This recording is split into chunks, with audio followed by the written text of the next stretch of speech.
In honor of the 2022 Marvel Voices Iceman Infinity Comics, previously only being available digitally, finally getting a physically published release in March 2026 as Iceman Omega. I thought now that I have a slightly better handle on sound design when it comes to these videos, I'd re-record one of my earliest videos. Iceman Omega collects all 4 issues of the Iceman Infinity Comics, as well as the New Year's holiday special. What was Iceman's comic journey to being openly gay? Who are Iceman's male suitors? Will Iceman's love erupt for one of them? Can Bobby practice self-love? Listen along and find out. Content warnings. There will be mention of homophobia, depression and suicide, PTSD from mental abuse, gay conversion treatments, queer people being outed, parental trauma, and other similar themes. A lot of this isn't present in the Iceman Omega issues themselves, but they are important subtext to some of the characters and their journeys. These triggers will be limited to verbal mention. No visual panels from other comics depicting these triggers have been included. A general warning that tonight's slides have a hard PG rating, with men in various states of undress. Disclaimer. There will also be discussion of various allegories in the text between mutant journeys and queer journeys. This is one potential queer story that some, not all, LGBTQIA+ people may relate to parts of or all of. Neither the story in these issues nor any of my analysis can or should claim to be representative of all the stories in the queer spectrum. Infinity Comics are special in-universe comics from some of Marvel's top creators that are formatted in a vertical format, perfect for reading on phones and tablets. The 4-part Marvel Voices Iceman rolled out weekly on the Marvel Unlimited app originally, and can still be most cheaply accessed that way. Luciano Vecchio, he/him pronouns, is the writer and artist for this digital exclusive run of Marvel Voices Infinity Comics Iceman, now being republished as Iceman Omega in physical form. The Argentinian Luciano has also done work for Marvel on Champions, Marvel Voices, Edge of the Spider-Verse, Wiccan and Hulkling, the 2018 Ironheart series, and for DC on their Multiversity Teen Justice 6-issue miniseries, one of the contributors to the DC Pride 2021 anthology, and Super Sons comics. Luciano is also credited on the DC website with doing art for a handful of their animated series tie-in comics for Young Justice, Beware the Batman, and Green Lantern the animated series. Luciano is the creator of the creator-owned independent comic Sereno, published through CEX Publishing. They are also quite an avid artist over on their Instagram with a unique art style. Give them a follow if you aren't already. Sereno Issue 1 introduces readers to the city of Nutea, where magic and science intertwine by night, and its guardian, Sereno. Sereno, the mystical master of light, must defend Nutea from an evil conspiracy set on transforming the city. Sereno must battle an avatar of paranoia, a shepherd of nightmares, and a cult of hate, all while resisting his attraction to the super cat burglar, Ruffian. Lucian's first X-Men experience was through Iceman themselves, in the Spider-Man and His Amazing Friends cartoon as a kid. For those unaware, Spider-Man and His Amazing Friends, which originally ran from 1981 to 1983 for a total of 24 episodes, saw Spidey, Iceman, and original creation for the show Firestar used in place of the Human Torch because of a rights issue, working and living together to defeat crime. Firestar later became a canon character in the comic books and is included in issue 4 of this run as a nod to Iceman and Firestar's connection in the animated series that first exposed Luciano to mutants. After Spider-Man and His Amazing Friends, young Luciano read a range of translated versions of comics from Spain or Mexico of random comic arcs, jumping from classic Uncanny X-Men issue 168 to 90s Jim Lee era and back to Days of Future Past, while watching the 90s cartoon on TV and later X-Men Evolution and the first movies. By the time Luciano was fluent in English, he followed everything Grant Morrison did, so New X-Men was his ultimate entry point to what was the current mainstream back then. Luciano got the opportunity to explore Iceman's life as a solo superhero in an Infinity Comics series as an offer. Even though he works for Marvel primarily as an artist, he had expressed interest to editors in writing too, using creator-owned work as a writer/artist as proof of writing and art ability.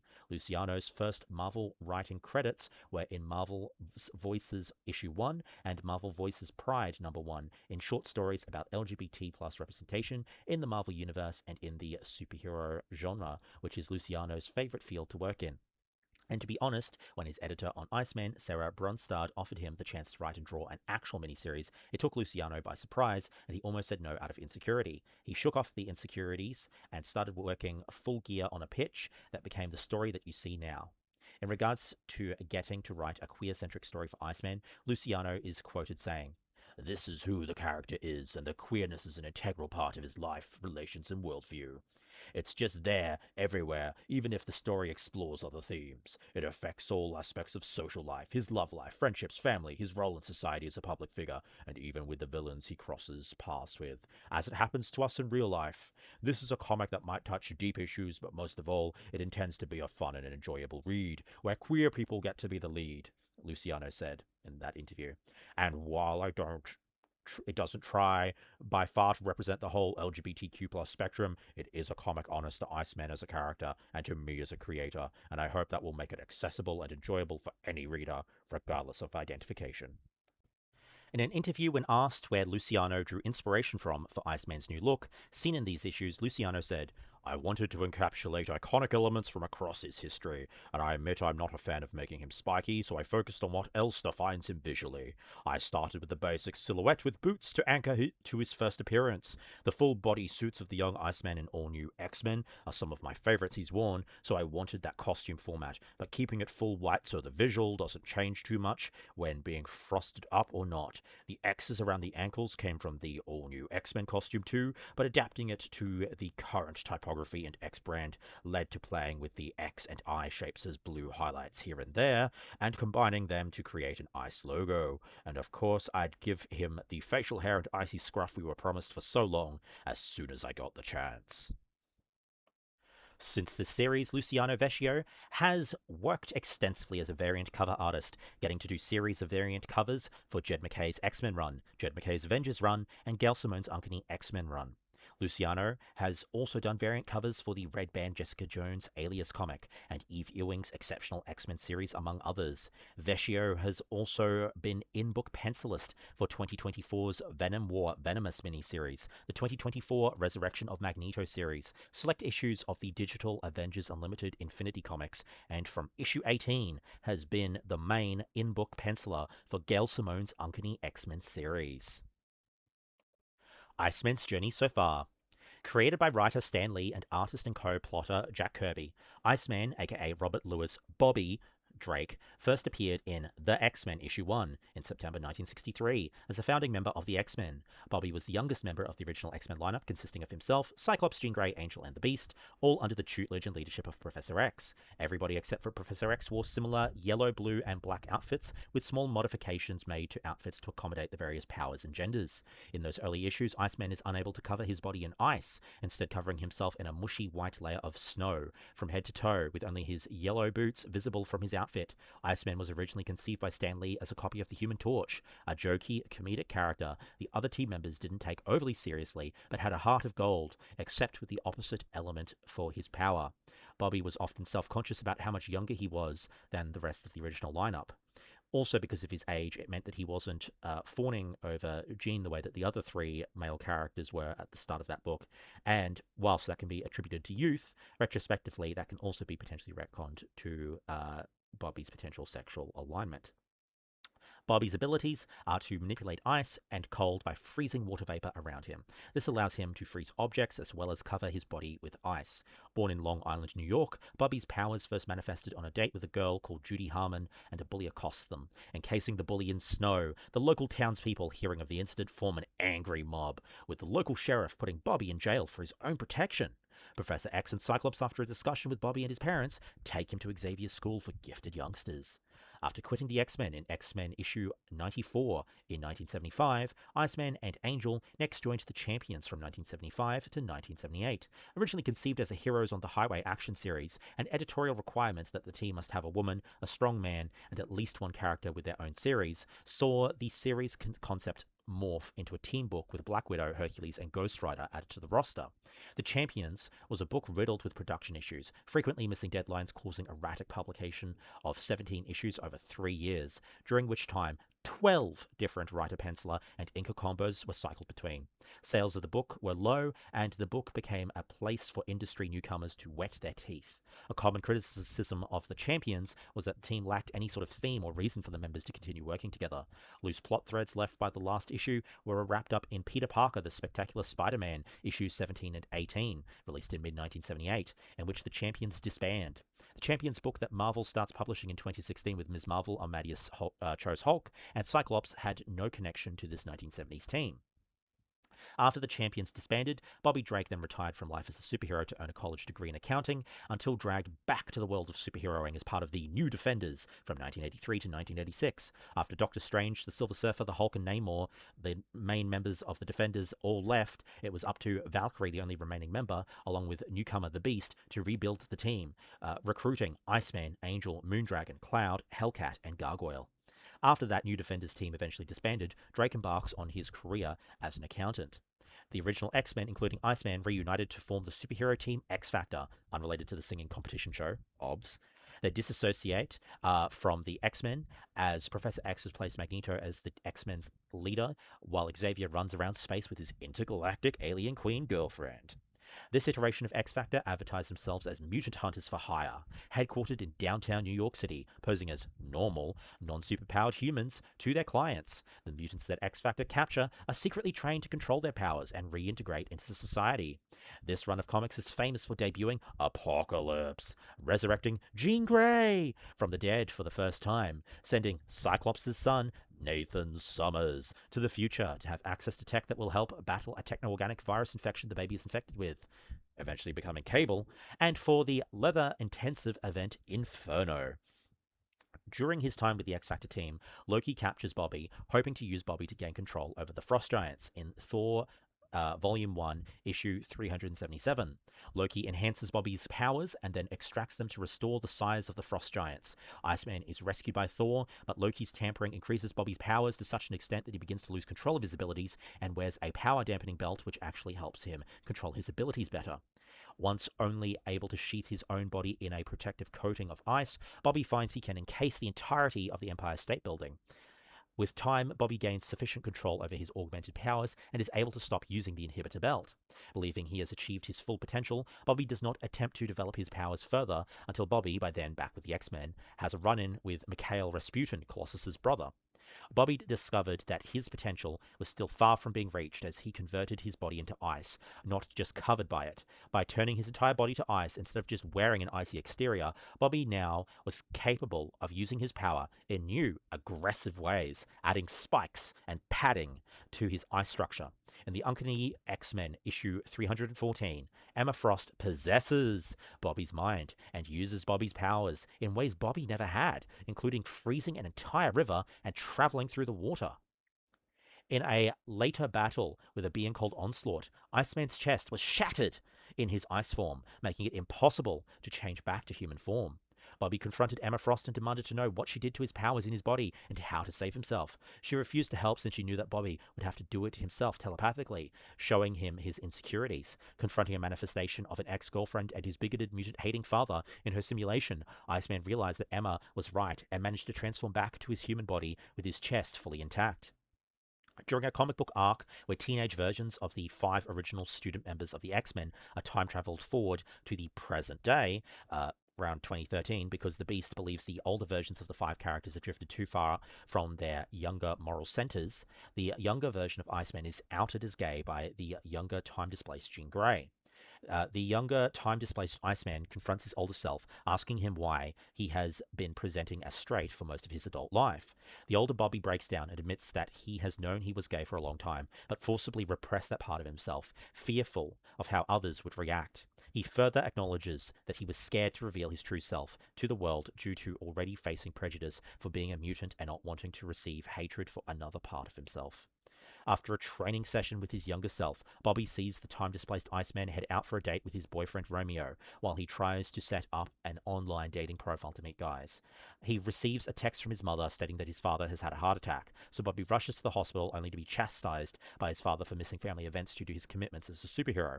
Following a brief battle in the hospital, Bobby's parents ask him to leave, angry that their mutant son is bringing yet more trouble into their lives. Bobby eventually tells his parents he is gay, and they both react negatively, obviously, angry that their son is both a mutant and a gay man. How dare he?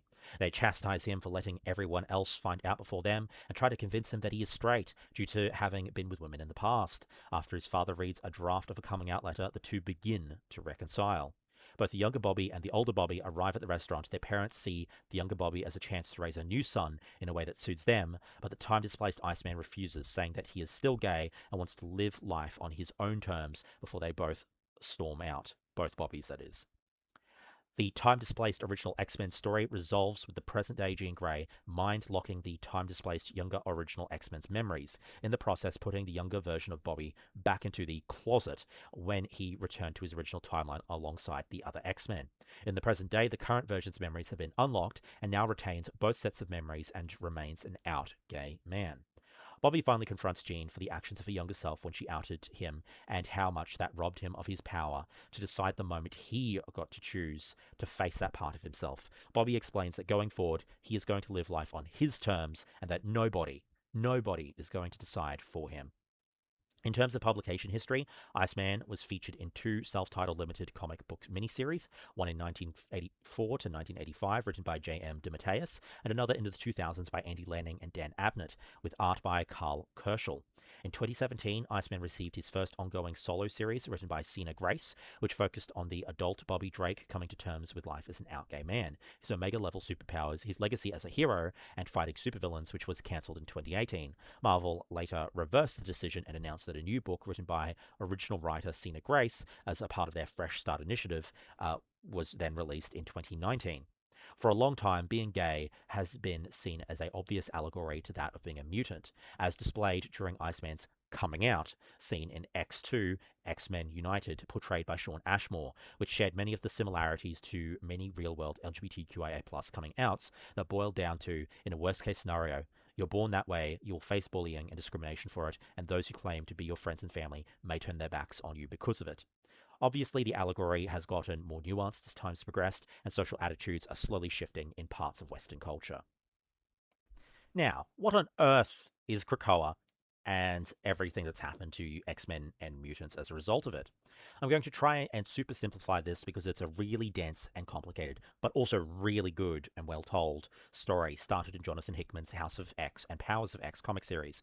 But basic premise, Professor X, Magneto, Apocalypse, Moira McTaggart, and a bunch of other really prominent mutants, after having been prosecuted by humanity since the start of mutant kind, all banded together and established a new nation on a mutant-shaped, like an island called Krakoa. The island, sentient, was welcome as a refuge and place to live for mutants from all nations, and they worked to establish themselves as a new country and world power. They established trading companies that conducted business on the world stage and sold life-altering plants that could heal humans. They cheated death for the majority of mutants through a special resurrection protocol, combining plants that naturally grew on the island with the powers of 5 different mutants to resurrect deceased mutants, including ones thought long deceased. This procedure was not replicable for humans, but one of Krakoa's main exports is a healing medicine derived from a plant that naturally grows on the island and has many beneficial healing properties for humans. There are a couple of exceptions, a major one being Kitty Pryde being immune to the effects of all Krakoan plants, which I'll touch on a little more detail with in a bit. They grew a plant that, when planted across the world, created a new transport network between the island and any other place where a plant gateway had been installed, interconnecting the entire mutant population. Mutants could either work in growing Krakoan society, whether through business, politics, bartending, etc., use Krakoa as a haven and spend all day partying, or could live lives in nations accepting of mutants and transport to the island occasionally, like Iceman is doing in this comic. There are certain human-run nations that were especially displeased with the existence of mutants and despised the idea of them creating a new superpower nation, especially once they started doing things like creating a teleportation gate on Mars and terraforming the planet to be habitable as a second population hub for mutants, which Iceman helped perform. The X-Men books in recent years have explored a lot of different aspects of this story, from the global politics to pondering the nation's spirituality and soul, with death removed, to how Krakoa can operate in both legal and black market spaces to build monetary capital. Now to introduce you to male potential lover number 1, Romeo. Created by Dennis Hopeless Hallam and Javier Rodriguez, Romeo first appeared in the Jessica Drew 2016 Spider-Woman series, issue 10, when his latent inhuman genes were activated by the Terrigen bomb's Wandering Cloud. As a really brief explanation for those that don't know, and I do mean brief and super simplified as it isn't relevant to this comic, Inhumans are similar to mutants where their powers are activated by a gene in their DNA, except whereas most mutant powers are triggered by hitting puberty, Inhumans' abilities are triggered by exposure to an alien Terrigen mist. This same mist can prove fatal when mutants are exposed to it. Anyway, back to relevant Iceman-related content. While Bobby is exploring his sexuality in All New X-Men, the 2015 run, issue 13, he and his friends went to a gay bar in Miami. After striking out with several men, Iceman fled the club and bumped into Romeo in the alley outside, the two having immediate chemistry. Romeo and Drake's had a subsequent conversation that was somewhat awkward. At the time, tensions between the Inhumans and mutant kind were high due to the threat Terrigen mists posed to mutants. Still, Romeo made clear he was more than just his Inhuman label, and at the end of their encounter, he gave Iceman his number. Although tensions between the X-Men and Inhumans started to boil over, Iceman and Romeo pursued a romantic relationship and went on several dates, including running on a mountain and playing laser tag. Then, during Inhumans vs. X-Men during 2016, Iceman made a major decision about his relationship with Romeo. When Iceman and the X-Men attacked the Inhuman home of New Atlan, so the Terrigen mists that threatened to extinct the dwindling remaining mutant population could be destroyed, Bobby turned against his allies and fled with Romeo, sharing their first kiss as they ran away. The relationship fizzled out when Bobby believed Romeo had ghosted him, and then the younger Bobby was returned to his correct place in the timeline with his memory wiped. A romance with the present-day Bobby would have been inappropriate had they seen each other again, due to the significant age difference. Romeo's powers are empathy-based. Now to introduce male potential lover number 2. Come on in, Christian Frost. Christian Frost, created by Grant Morrison and Phil Jimenez, first appeared in 2003 in New X-Men issue 129 and goes by the alias White Bishop. He is the brother of Emma Frost, aka the White Queen, who is a rather prominent mutant in the X-Books, one who has been both a villain, working for the Hellfire Club and for the X-Men. They have two other siblings, Adrienne and Cordelia Frost, children of Winston Frost. Christian's abilities are psychokinetic force manipulation, being able to pull on and materialize energy from the astral plane and project it as destructive material energy psychic blasts, causing both physical and mental damage upon targets. He can also use them to create psionic energy constructs. In the 2003 solo Emma Frost series, when Christian's father Winston Frost learned Christian was gay, outed by his sister Adrienne, Winston threatened to disown Christian if he didn't straighten up. Christian defied his father and left the family, only remaining in contact with Emma and getting back together with his boyfriend. Winston retaliated by using his great power and influence to have Christian's boyfriend framed for a crime and deported. Christian became deeply depressed, attempting to unalive himself, and began abusing substances given to him by his sister Cordelia. Emma Frost, still a teenager and not the badass powerhouse comic readers know today, became very worried for Christian and asked their father to get him help. Christian claimed that he would help Christian but lied and instead sent him to rehab, and instead of sending him to rehab, he sent him to a mental institution for gay conversion treatment. Prior to the events of this Iceman run, Bobby is approached by Emma Frost to ask Bobby to help her, Emma being aware of Bobby's gay journey thus far. Bobby agrees and Emma explains that her institutionalized brother Christian had recently been let out by Winston. Winston had installed Christian as the new heir to the Frost business empire. When Bobby and Emma arrive at the Frost estate, they discover that Christian has murdered Winston and Christian is exhibiting his own powers. Bobby and Emma help to free Christian from his mental breakdown, and Emma decided to stay with Christian to help in his recovery.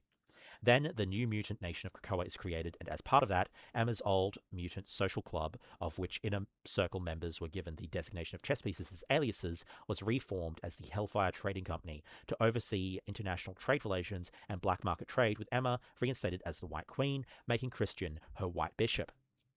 Christian and Bobby dated for a while during the early days of the Nation of Krakoa, but after Bobby's close friend Kate Pride, formerly known as Kitty Pryde or Shadowcat, and now going by the alias The Red Queen, died, Bobby became distant from everybody, and their relationship fell apart. Iceman Omega, Issue 1 Plot Summary. The Indomitable, meaning impossible to subdue or defeat, Iceman, after having helped terraform Mars during a live broadcast from Krakoa to the rest of the world, has relocated from Krakoa to LA to focus on himself over X-Drama for a while.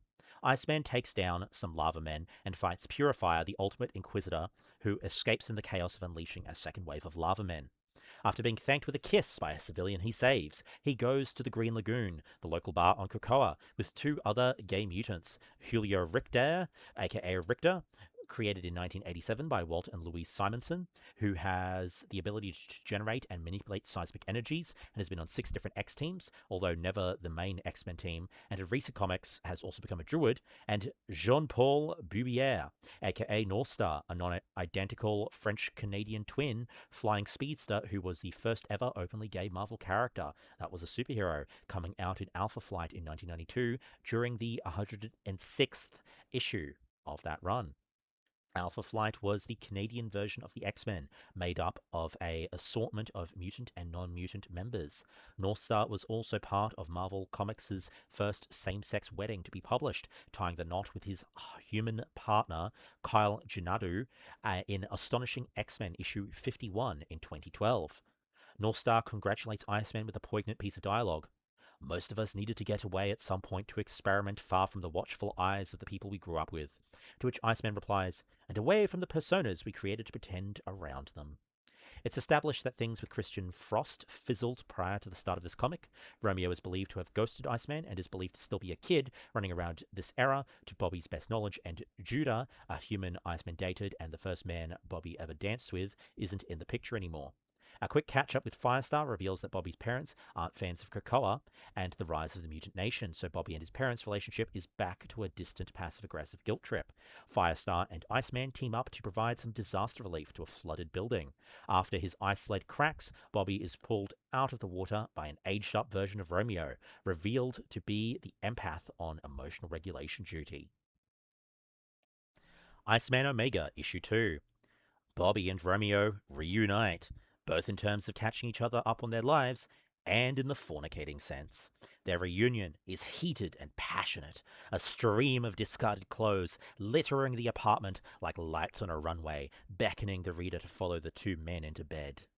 Trivia note, when Iceman says, please don't be Raven, it's not a DC Teen Titans reference, he's referring to Raven Darkholme, the shapeshifter known as Mystique, who he has previously hooked up with. Needless to say, it was a short experience that didn't end well.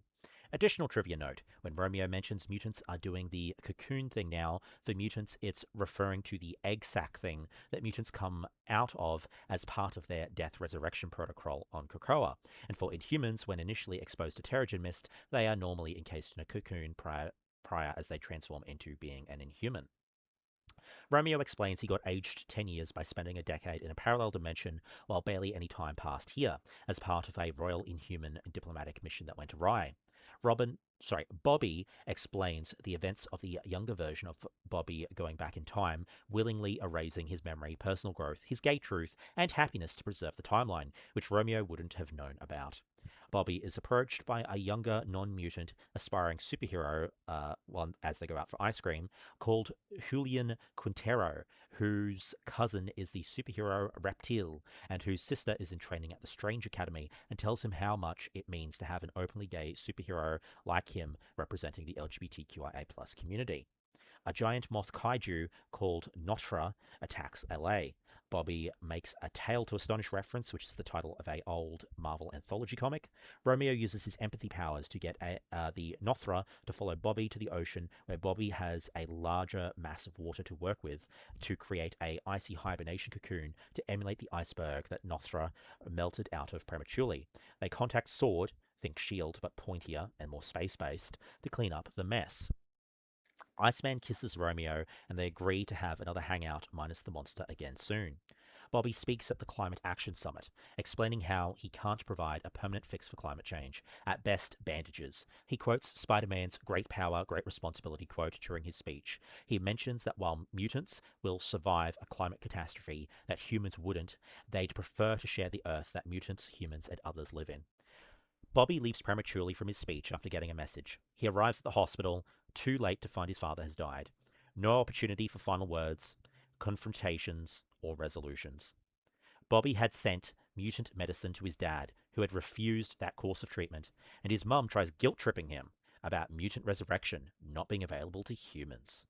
We fast forward to the funeral service, where people only have the best things to say about Bobby's father, saying things that Bobby never saw, like him loving his family.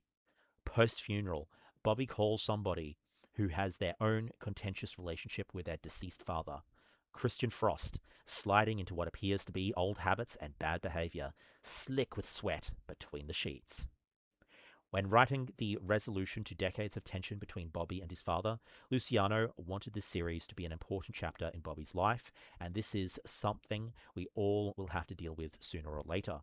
It was a dynamic and a constant that Luciano felt had run its course in Iceman's life. Luciano knew he wanted it to read as anticlimactic and out of the blue as it usually is in real life, and focus on the confusion and lack of solution that is left behind, and how Bobby deals with that from now on. Iceman Omega, Issue 3. After hooking up with Christian Frost, it's mentioned that Bobby is hiding from his life, ducking calls from both Kate Pride and Romeo. As Christian prepares to go to his NA, or Narcotics Anonymous meeting, Christian and Bobby commiserate over the sense of relief they've both felt after their fathers died, and it's implied that there's guilt felt for feeling relieved.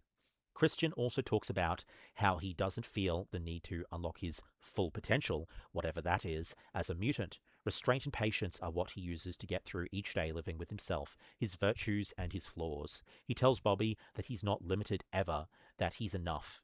Again, another allegorical message that, while applied to Bobby's mutant life, is obviously applicable to both his queer identity and his overall sense of self.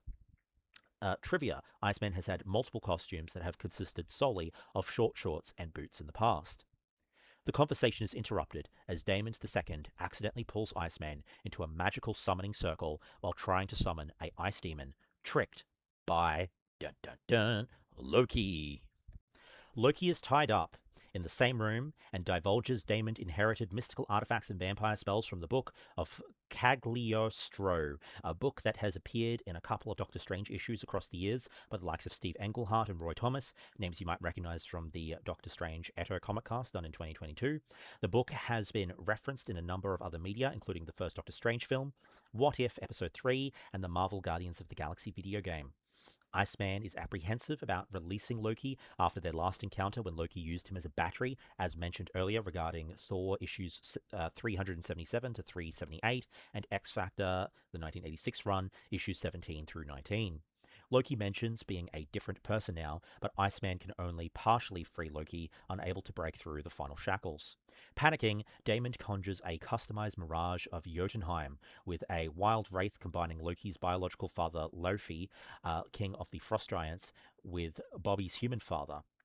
Bobby references having fought Frost Giants before during the Marauders comic, a X-book set during the Krakoa era of the X-Men. There's also a reference thrown in that when Iceman is uncertain and wants to look badass, he grows spikes, to which Loki retorts, maybe if it was the 90s. Loki lends his frost giant crown and a wizard staff to Iceman to give him a power boost. Iceman, or Ice Master, as Loki refers to Bobby with the power-ups, brushes off an insult from the wild wraith, then monologues to work through the unsaid emotional baggage he has about his father, the most biting line of which might be, "You said you loved me. If you did, how come I never felt it?" The wraith vanquished, Loki finally picks the locks to his shackles. Iceman stops Loki from stabbing Damon, pointing out the kid is suffering and needs help, not punishment. Loki compliments Iceman, and the God of Mischief reveals he used motivational trickery and that Loki can't actually grant magical power. The power boost was from inside Bobby all along. The issue ends with Bobby feeling empowered. Iceman Omega, Issue 4. Iceman is seen taking down a number of supervillains. One villain, Tyros, more commonly referred to as Terrax the Tamer, a former Galactus Herald, has found a speck of black winter, a piece of Cosmos Eater from the 2020 Thor comics. Silver Surfer and Iceman, as previously mentioned, were in different eras of the Defenders, and finally get an opportunity to team up. During the battle, Iceman regrows his limbs and freezes space-time at a quantum level around him, pushing his limits too far. Several days later, at the South Pole, Firestar, Northstar, Christian and Romeo team up to help Iceman gain control of his powers again, including a moment where one of Bobby's lovers encases his psionic astral projection around one of Bobby's other lovers to get Romeo close enough to use his empath abilities, which I'm sure has some subtext I'm not deeply dissecting enough. Romeo uses his powers to make Bobby feel the truth when Romeo says, "You are loved." A powerful message, one everybody deserves to hear, but particularly relevant subtext to the queer community in this instance. It's a message that many in the queer community, after internalizing a lot of external hate from the wider world, which frequently turns into various forms of internalized self-hatred, often have trouble hearing, let alone accepting and believing. And just to clarify, I'm not speaking for every gay person or queer person, nor am I saying it's applicable to every LGBTQIA plus person, just noting a widely known recurring commonality many have experienced. The words are felt by Bobby, and he is finally able to let go of the power and power down, crying deeply, Romeo hugging him, telling him it's okay now. Montaging forward, we see Iceman trying to live life fully, beyond his struggles and fights, embracing his humanity in a positive sense, dancing at a gay club with his friends, seeing that Damon getting help from Christian has brought Damon to a more stable, mentally healthy place, who thanks Bobby in his part of seeing that Damon needing help and calibrating his response and reaction accordingly. We see Bobby with his mum at his dad's grave, mentioning he doesn't want to keep thinking of himself as a different species from his own family. They are holding hands, a promising start to potentially repairing the fractured bond between mother and son. We also see Bobby agreeing with Romeo that they'll go on one date at a time, seeing where the relationship will go. The final part of Bobby's inner monologue, which I personally just find so poignant and apt, is progress is anything but linear. Sometimes life is more like my ice slides, full of ups and downs, spins and twirls, but always, always moving forward, and I'm here for the ride. A message that's full of hope and optimism for the future without sugarcoating it. Note, very emotionally mature of Christian to know and not have an ego about knowing that in that moment, Christian wasn't the one that Bobby needed, but Romeo was. Like, that is a hard thing for any person to admit, that they aren't the one that is best suited for helping somebody else that they care about, especially somebody that they're romantically linked to. The bonus Iceman Holiday Special. Bobby is in New York City on New Year's Eve, waiting for the ball to drop in Times Square, which is a real world of annual event, when the temperature drops and the ball freezes at the 6 on the 10-second countdown. Ichthalon, demon lord of the frigid wastes of Boreas, patron of stagnation, the demon that Damon II was trying to summon in the Loki team-up issue, is trying to steal the energy and attention of millions, focused on one point to power a crystallized hell. Iceman absorbs all the ice and cold required for Ichthalon to make his body, breaking the spell. Iceman is frozen in place as the countdown restarts and plummets towards the ground as the countdown resumes, and key moments of his life, many I discussed earlier during Bobby's bio, flashing through his mind. Iceman breaks out of his ice cocoon before hitting the ground, kisses his own ice sculpture cocoon as an expression of self-love maybe, and declares they have some New Year's resolutions and needs to move. Luciano was asked, in your Infinity comics, you seem to enjoy playing with the scrollable comic format and the unique possibilities it offers compared to page-by-page comics. What were some of the things you had to learn adjust to for these projects in terms of art and storytelling, and did you have to keep a possible print release in mind when mapping out the individual episodes? To which Luciano responded in that interview, I had my doubts at first about the format since I worked before in different experiments of webcomics, like the previous incarnation of Infinity Comics, which was a semi-animated tapping experience, or another that was a continuous horizontal scroll, but neither felt like they fully worked for me. But this vertical scroll, once I started working on it, I liked it more and more. The reading experience mimics what we otherwise do with our phones all the time on social networks, so it became very intuitive and offered unique narrative tools. I started the assignment hoping for a possible print release and trying to think of both, but then I decided to focus on things as they are at the moment and put my full effort on what works best for digital. I trust it will translate perfectly to print format if and when the time comes. And thankfully, that time has come. In the coming weeks of March, go pick up your copy.